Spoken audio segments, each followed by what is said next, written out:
여러분 살면서 슬프고 참 힘든 소식을 들을 때가 있었을 것입니다. 갑자기 뭐 부모님의 그런 소식을 듣고 정신이 없었던, 저도 인도네시아 가고 나서 한 2년 있다가 어머님이 갑자기 토요일 날 돌아가셨다는 얘기를 듣고, 그때 저희가 부흥회였던 임원 훈련인가, 토요일하고 주일이 이제 이틀에 걸쳐서 임원 훈련이 계획돼서 강사 목사님까지 오셔서 1월 그때 6일인가 7일 정도 되었습니다. 그래서 그 같이 강사 목사님하고 저녁 식사하려고 모레 나왔는데, 그 전화를 딱 받고 나서는 제가 정신이 없어서 내가 지금 어디로 가야 되는데 어디로 갈 수가 없는 그런 상황이었습니다. 참 그래서 바로 제가 비행기를 타고, 그때 한 4시경 비행기를 타고 그날 또 비행기가 있어서 바로 그날 모든 순서를 강사 목사님께 맡기고 장례를 치렀던, 도착하니까 벌써 주일이죠. 그리고 월요일 날 바로 장례가 치렀던 그런 적이 있습니다.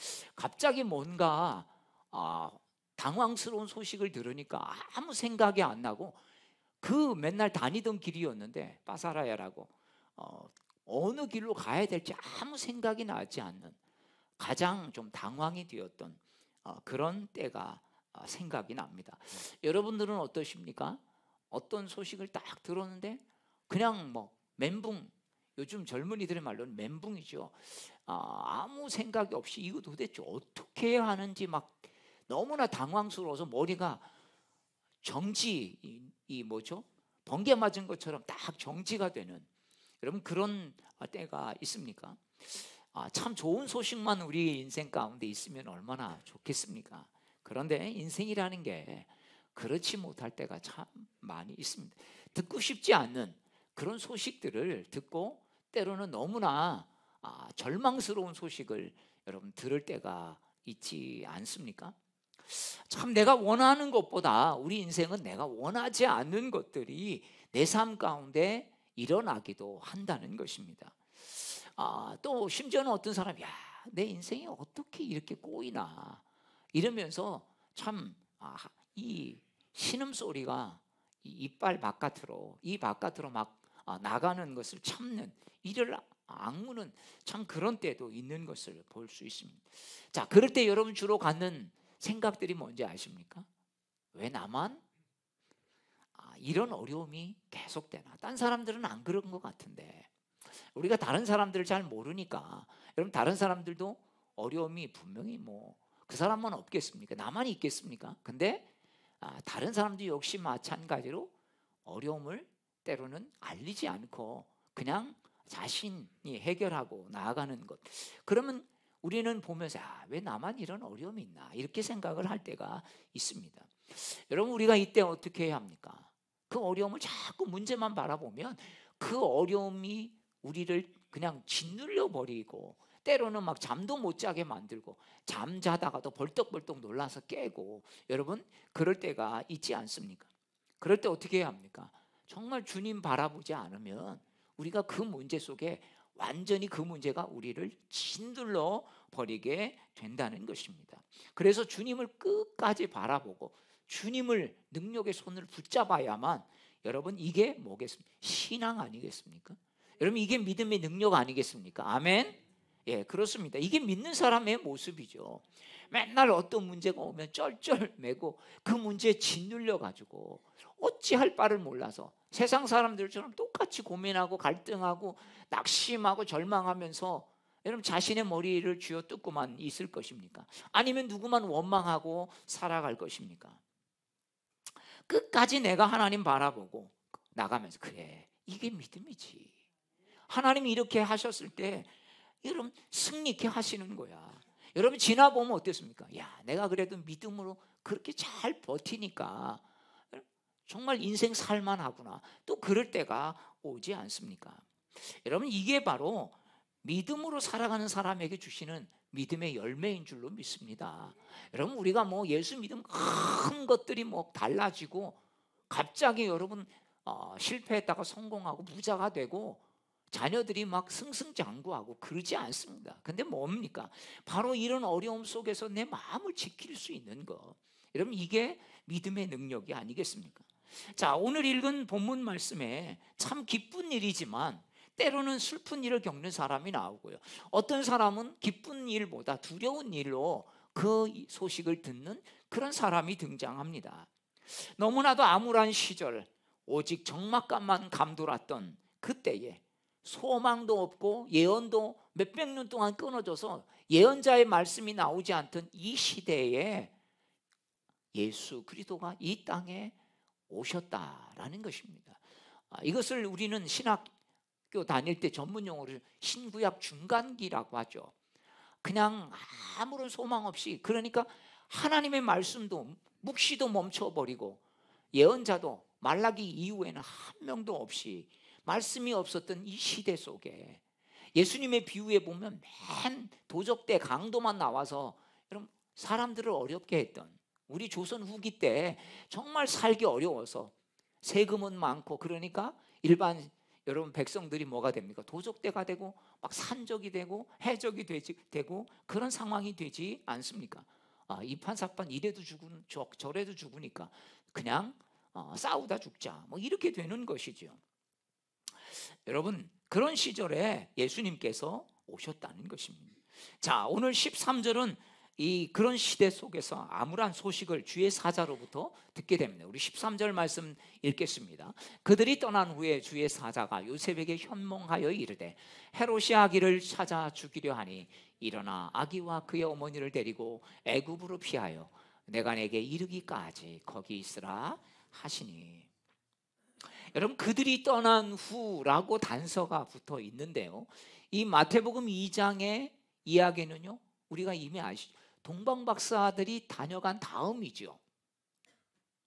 동방박사들이 찾아와서 마국간에서 태어난 아기 예수를 보면서, 야, 정말 우리가 별을 보고 저 멀리서 동방에서 왔습니다, 바벨론에서 왔습니다, 정말 이 아기는 보통 아기가 아닙니다, 메시아, 즉 이미 요셉도 알고 있었던 것 아닙니까? 자, 그러면서 그 당시에 가장 귀한 세 가지 예물을 드리고 갔어요. 황금과 유황과 모략이었던 것이죠.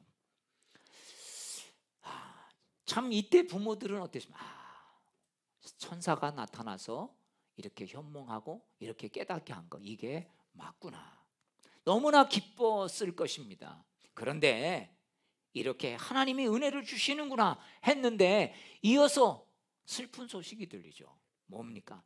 이제 애굽으로 도망가라는 이야기입니다. 요즘으로 말하면 여러분 정치적 망명을 하라는 것입니다. 왜? 헤롯이 정치 이유 때문에 박해를 하기 때문이었습니다. 요셉과 마리아에게는 아기 예수의 탄생은 기쁜 소식이었지만 동시에 또 애굽으로, 먼 타국 땅으로 가서 살아갈 수밖에 없는 운명에 다시 놓이게 된 것입니다. 또 어떤 사람에게 두려움과 고통이었는데 그것이 바로 누굽니까? 헤롯이었던 것이죠.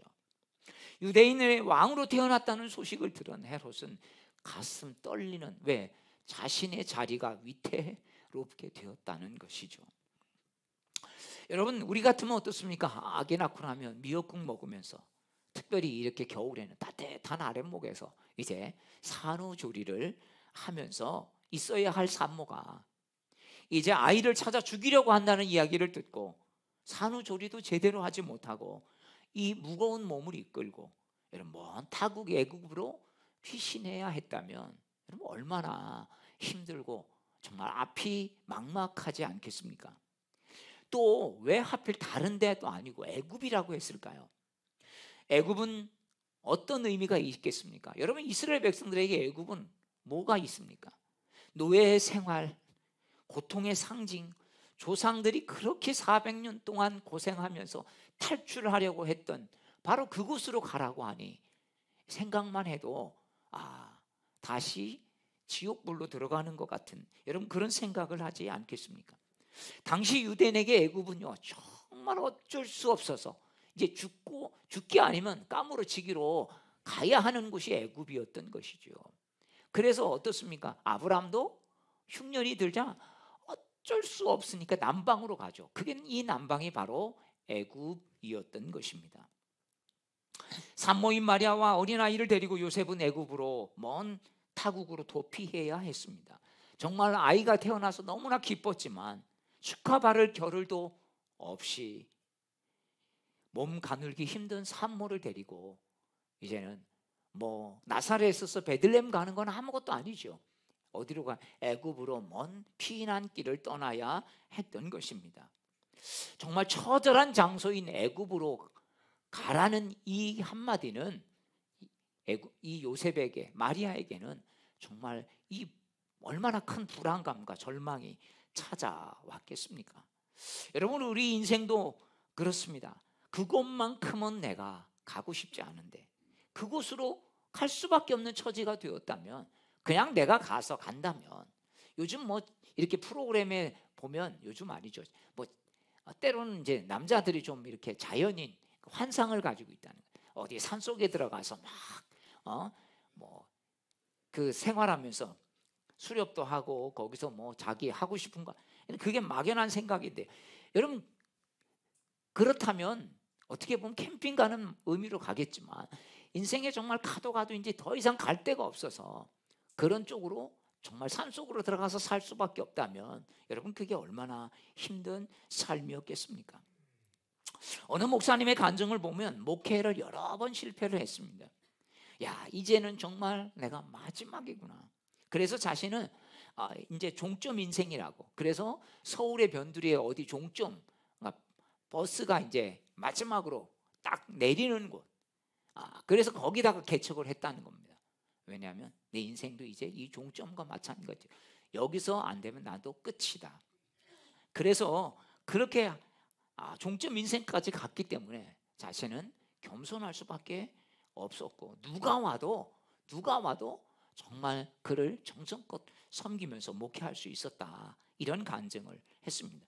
20년 전 저도 제가 40이 딱 되던 해에 저희 큰아이가 초등학교 4학년, 그리고 남자아이가 초등학교 3학년 때 자카르타로 간다는 것, 참 두려운 일이었습니다. 한 번도, 왜냐하면 생각해 보지 못한 곳이었기 때문입니다. 해외 가서 제가 목회한다는 거, 저는 진짜 단 요만큼도 생각해 보지 않았습니다. 늘 저는 나는 토종이야, 난 토종이야, 순수 한국인이야, 나는 해외에서 살 생각도 해보지 않았기 때문이죠.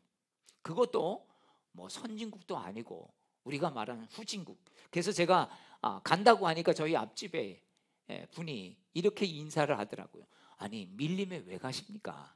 뭐 이렇게 이야기를 하는. 그래서 야, 참 한국 사람들이 인도네시아에 대한 생각들, 와보니까 인도네시아는 정말 자카르타는 특별히 엄청난 대도시, 서울과 그런 같은 도시였습니다. 그런데 제가 그래도 마음을 가지고 불안함 없이 떠날 수 있었던 거, 저희 아이들은 뭐 난리가 났죠. 아빠 혼자 가라, 자기는 여기서 혼자 살겠다 그러면서 계단에서 둘째 우리 남자아이가 울면서 자기는 여기 떠나고 싶지 않다고, 친구도 있고 막 그러면서 우는데 참 마음이 많이 아팠습니다. 그런데 제가 작정 기도하고 있었대요. 하나님, 제가 어디로 이제 가서 목회를 해야 됩니까? 그런 기도 중에 하나님 주신 곳이라 순종하며 외국이지만 갈 수 있었던 용기가 생겼고, 어려움이 있을 때마다 그런 하나님께 받은 분명한 확신이 있었기 때문에 어려움을 그래도 이길 수 있었던 것을 보게 됩니다. 왜냐하면요, 하나님이 보내셨다고 생각하니까, 이곳에서 하나님이 보내셨다면 어려움도 하나님이 이길 수 있도록 해주시지 않겠나, 그런 믿음이 있었던 것입니다. 여러분, 오늘 말씀을 보면서 어떻습니까? 여러분, 낯선 곳으로 간다는 것은 여러분 쉬운 결정이 아닙니다. 그것도 2000년 전에 헤롯 왕의 위협을 피해서 도망치듯 타국으로 도망가서 산다라고 하는 거, 이것만큼 위험하고 정말 불편한 일이 어디 있겠습니까? 애굽이라고 안전하겠습니까? 요즘에 보면 망명 인사들을 그 망명한 그 나라에서 정치적 박해로 인해서 하면서 뭐 어떻습니까? 막 암살하려고 보내고 막 이런 일들도 지금도 일어나고 있지 않겠습니까? 여러분, 그가 얼마나 애굽에서도 숨어 살 수밖에 없는 이 요셉과 마리아의 모습들을 한번 상상해 보십시오. 제가 이 말씀을 보면서 큐티를 하는데요. 뭐 신학적으로는 또 다른 의미가 있겠지만 왜 동방 박사가 황금을 주고 갔을까? 그 생각을 했습니다. 애굽으로 피난 갈 수밖에 없는 것을 하나님이 아시고 정말 귀한 것들을 가지고 피난할 수 있도록, 피난살이 할 수 있도록, 어떻게 보면 망명해서 숨어 살 수 있도록 하나님이 아시고 이런 것들을 채워주신 게 아닌가, 제 나름대로 그것을 생각하게 되었습니다. 사랑하는 여러분, 우리 하나님은요 어려움만 주시지 않습니다. 아멘. 분명 하나님의 자녀들에게 어려움을 주셨다면, 여러분, 하나님은 우리에게 어려움을 주시기도 하십니다. 그냥 늘 편안함만 주시지 않아요. 근데 어려움을 주셨다면 어떤 것입니까? 분명히 이길 수 있다라는 여러분 확신을 갖고 나아가시길 바랍니다. 피하라고 했다면 피할 길도 주실 것이고, 견디라고 한다면 여러분 견딜 힘을 주시는 것이죠. 아무리 이길 힘을 주어도 싸우지 않고 내가 주저앉아 버리면 여러분 아무 소용없는 것입니다. 주님이 싸워주시지는 않기 때문이죠. 왜? 우리에게 싸울 용기와 힘을 주시고 또 이길 수 있는 것들을 주시지만 어떻게 해요? 맞닥뜨려서 싸우는 건 우리가 해야 된다는 것입니다. 이길 힘은 주님이 주시는 몫이지만 문제와 대항해서 싸우는 것은 내가 해야 할 몫이 있다라고 하는 것입니다. 우리가 결단해야 한다는 것이죠. 우리는 나만 겪는 고난이라고 불평하고 원망의 자리에 설 때가 여러분 있지 않습니까? 그런데 성경은 하나님이 많은 하나님의 사람들에게는요 꼭 이런 과정들을 주신다는 거예요.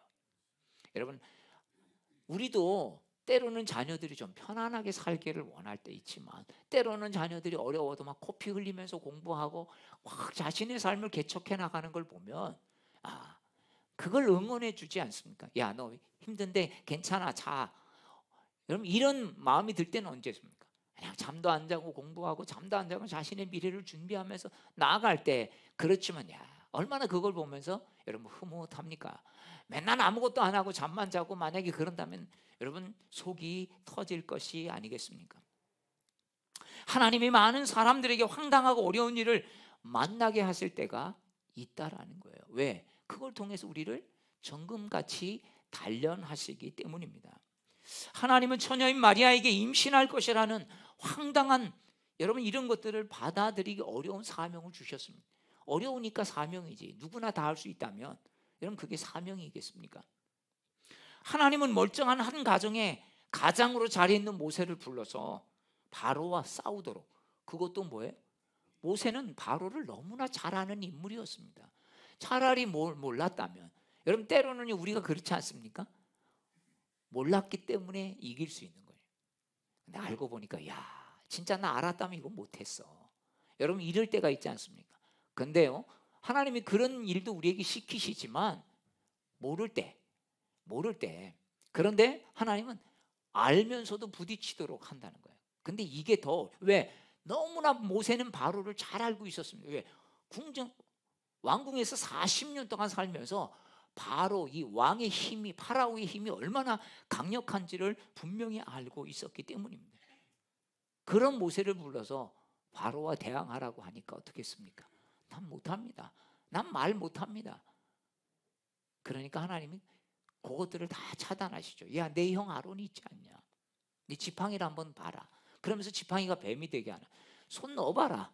그러니까 문둥병, 나병이, 이런 것들을 보여주시면서 계속 여러분 모세를 하나님이 쓰시는 것들을 보게 됩니다.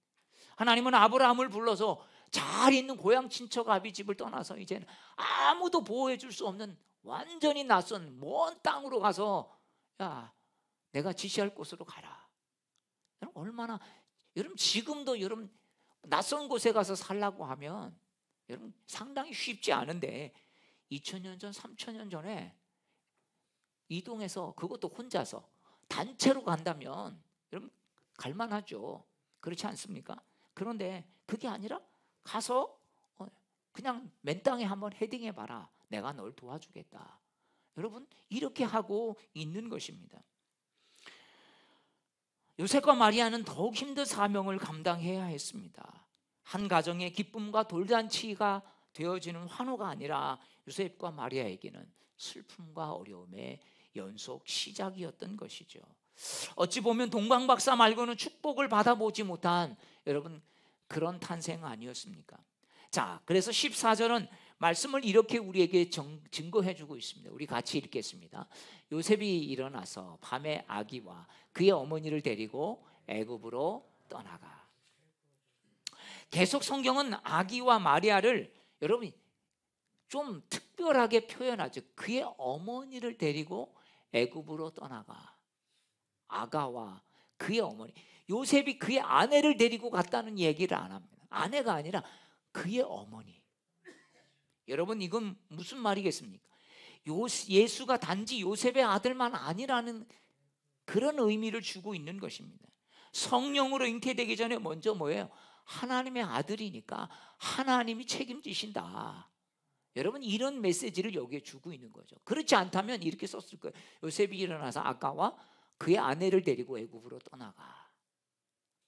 근데 성경은 그렇게 말하고 있지 않다는 것입니다. 자, 그리고 15절은 이어서 더 분명하게 말합니다. 같이 읽겠습니다. 헤롯이 죽기까지 거기 있었으니 이는 주께서 선지자를 통하여 말씀하신 바 애굽으로부터 내 아들을 불렀다 함을 이루려 하심이라. 자, 애굽으로 가게 했다면요 어떻게 해요? 내 아들을 이제 불렀다 함.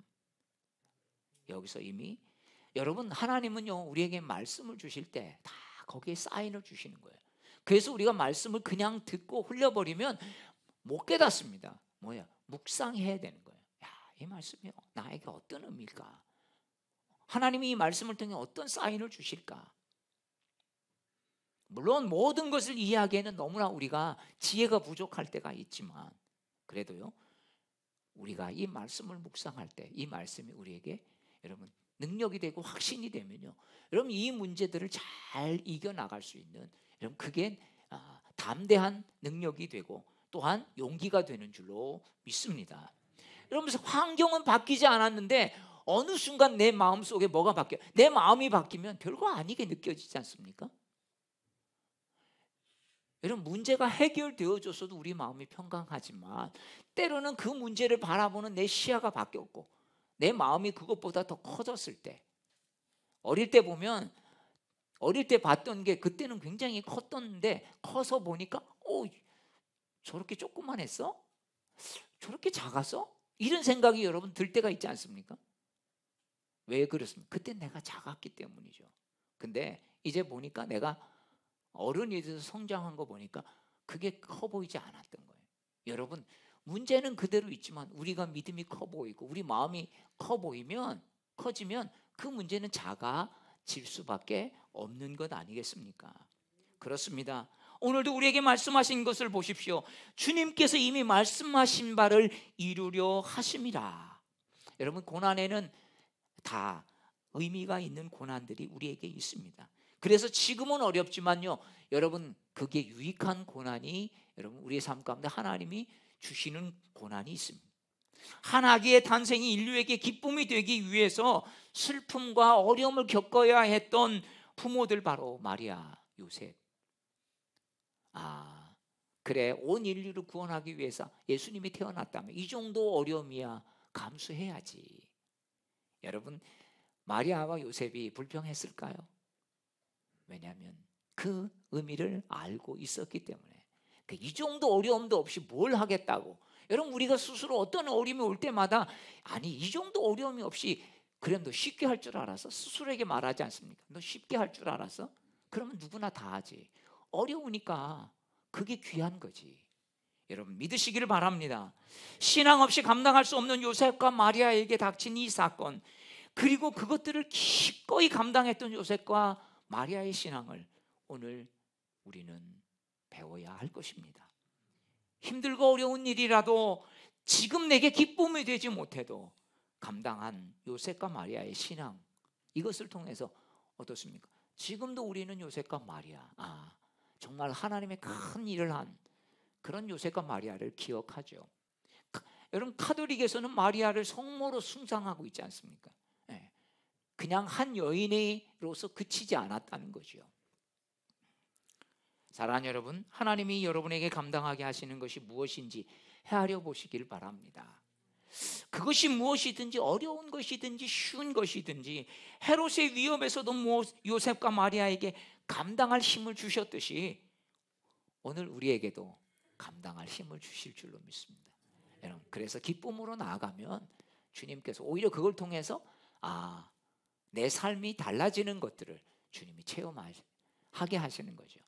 그래서 여러분, 내 삶을 보면 작년에 보니까 올해 참 내가 많이 성장했구나, 내 생각이 많이 깊어졌구나, 작년 같으면 내가 막 흔들렸을 텐데 이런 문제 만나면 하나님 내 마음을 꽉 붙잡아 주시니까 그래도 요동치 않고 이렇게 여기까지 왔구나 하게 되는 것 아니겠습니까? 여러분, 신앙생활은요, 우리의 마음의 생각이 바뀌는 겁니다.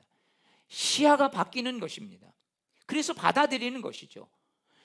예수를 주님으로 내 마음에 받아들이면 잘못된 것 이것저것 막 고치려고 열심히 하고 막 내 노력으로 하는 거, 여러분, 이게 아닙니다. 어둠을 몰아내려고 몸부림친다고 몰아지겠습니까? 그냥 빛이 들어오면 어둠은 물러가게 되어 있는 것이죠. 좋은 공기가 들어오면서 나쁜 공기가 나가게 되는 것이지, 나쁜 공기를 몰아내려고 애쓴다고 되는 게 아니죠. 여러분, 집안 공기가 좀 요새 추우니까 문 꼭꼭 닫아놓고 탁하잖아요. 그러면 막 그거 몰아내려고 어떻게 해야 됩니까? 아니요, 창문을 좀 앞뒤로 열어놔야 다른 좋은 공기가 들어오면 어떻습니까? 나쁜 공기는 물러가게 되어 있는 것입니다. 우리가요, 실패하는 이유가 뭘까? 자꾸 안 되는 거 고치려고 하다가 이게 더 실패하고 좌절하는 것입니다. 잘못된 거 고쳐야 되겠다, 뭐 이거를 잘못했다고 하는 게 아니라, 여러분, 예수님이 우리 안에 오시면 때로는 그렇게 문제가 되었던 것도 이게 문제가 안 되도록 하나님이 그렇게 하시는 것이죠. 뭐 믿음으로 결단한 사람들을 보면 나는 술 끊고 난 담배 끊고, 이 자기 의지로 하는 사람은 참 어렵게 하더라고요. 그런데 하나님이 그 마음을 주시니까 아예 담배 피고 싶은 생각조차 하지 않게 하시니까 너무 쉽게 6개월 동안, 2년 동안 제가 담배 생각 없이 진짜 하나님 앞에 마음 드리니까 하나님이 이렇게 해주시네요. 내가 노력하지 않았는데 하나님이 그런 마음을 주시니까 담배 생각이 안 난다는 거죠.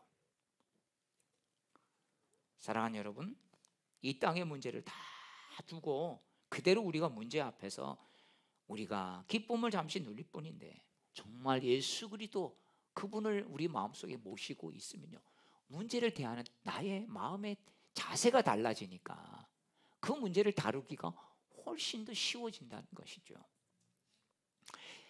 사랑하는 여러분, 우리가 예수님은요, 우리의 걱정과 불안에서, 죄에서, 저주에서, 멸망에서 여러분 우리를 건져 주신 분이십니다. 이게 이론이 아니라 정말 주님을 내 마음에 모심으로 그런 문제들을 내 안에서 정말 믿음으로 잘 소화해낼 수 있는 그런 믿음의 소유자들이 예수님 때문에 되시기를 주의 이름으로 축복합니다. 2000년 전 이 땅에 주님이 오셨습니다. 모든 문제를 그래서 십자가 위에서 해결해 주셨다. 여러분, 우리는 그것을 그렇게 믿고 있습니다. 이게 교리만이 아니라 우리 삶의 실제가 되어지게 되시기를 축복합니다. 물에 빠진 자를 건지시고 죄에 빠진 자를 건져내 주시고 저주에 갇힌 자를 주님이 풀어주시고죠. 그래서 우리는 토종비결 사주팔자 이런 거 안 믿지 않습니까? 어느 분은 기독교 방송에서 이러더라고요. 자기는 손이 제일 많은 날 결혼했대요. 왜? 그날이 어느 날 목요일이었는데 정말 거의 그냥 공짜로 결혼식 했다는 거죠. 근데 지금 너무 자기는 아무런 문제 없이 잘 살고, 참 왜? 이미 하나님이 그런 저주에서 우리를 다 풀어 주셨기 때문입니다. 여러분, 의심이요 별거 아니지만 의심이 커지면 우리 안에 의심은 우리가 이기려고 해도 못 이깁니다. 그래서 의심병 환자들 보십시오. 의처증, 의부증 있는 사람들 보면 이게 왜 내가 안 그러려고 그래도 막 마음에서 나오니까 어떻습니까? 의심이 내 안에 꽉 차면 이길 사람 없습니다. 낙심이 생기면 나 낙심하지 말아야지, 나 말아야지, 이러다가 더 낙심이 돼요. 못 이깁니다. 다른 것으로 우리의 마음을 채우지 못합니다. 하나님의 말씀이 우리를 붙잡아야만 어느 순간 의심이 떠나가고 신뢰가 생기고 믿음이 생겨요. 지는 것이 아니겠습니까? 사랑하는 여러분, 우리가 오늘 이렇게 말씀을 또 어제 들었는데 또 듣는 이유가 뭐겠습니까? 자꾸 말씀을 통해서 내 마음밭을 여러분 갈아엎는 거죠. 돌들도 끊어내고 또 가시던 뿌리 있는 거 하나고 뿌리 깊이 박혀 있는 거 빼내고 그러면서 정말 하나하나 마음밭을 옥토로 만드는 것. 그래서 말씀이 씨앗이 떨어졌을 때 여러분 30배, 60배, 100배의 결실을 맺는 그런 복된 삶을 살게 되기를 주의 이름으로 축복합니다. 이 성탄의 예수 그리스도 때문에 이런 은혜가 우리 개정교회 성도들 가정 안에 또 심령 안에 차고 넘치게 되기를 주의 이름으로 축복합니다. 우리 다 함께 일어나셔서 우리 함께 찬양하고